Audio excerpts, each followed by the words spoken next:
In the heart of Enugu, where the red soil meets the morning sun, lived a young woman named Amarachi, beautiful, brilliant, and kind. She came from a humble background but had big dreams of becoming a lawyer.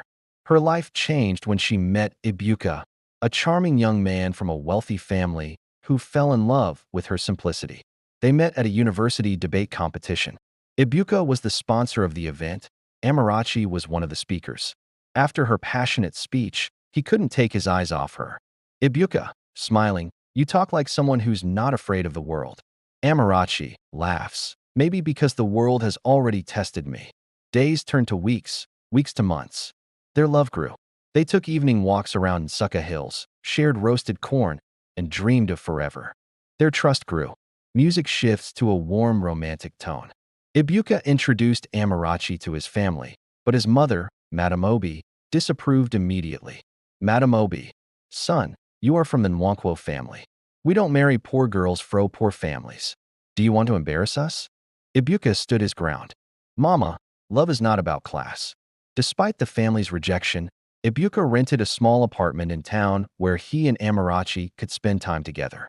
He gave her everything: trust, comfort, and affection. He even helped pay her school fees secretly. But Amarachi had a past, a secret she never told him. A man from her village, Keen, her ex-boyfriend, had once promised her marriage but left her heartbroken. Now he was back in town, rich and successful, trying to win her again. One afternoon, Amarachi bumped into Keen at a shopping mall. He looked different: expensive suit, dark glasses, and a confident smile.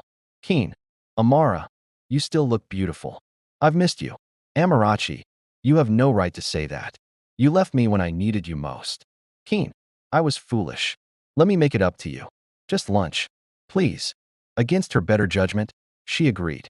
One lunch led to another. Keen showered her with gifts, money, and attention. Ibuka began to notice the change.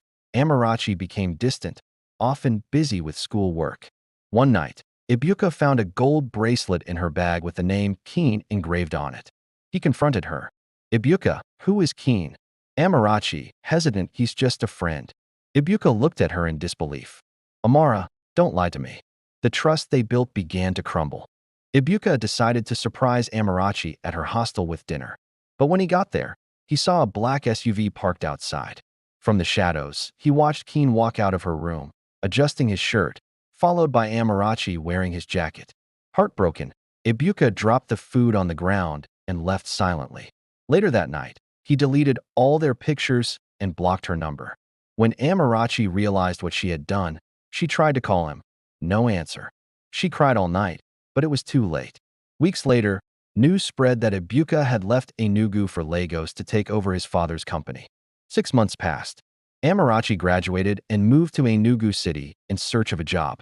One day, she attended a charity gala, and there, on the red carpet, she saw Ibuka, now dressed in an expensive suit, arm in arm with another woman, Linda, a popular TV presenter. Reporters rushed them. Cameras flashed. Amarachi's heart shattered as Ibuka's eyes met hers, cold, distant, unbothered. The next morning, social media exploded with headlines.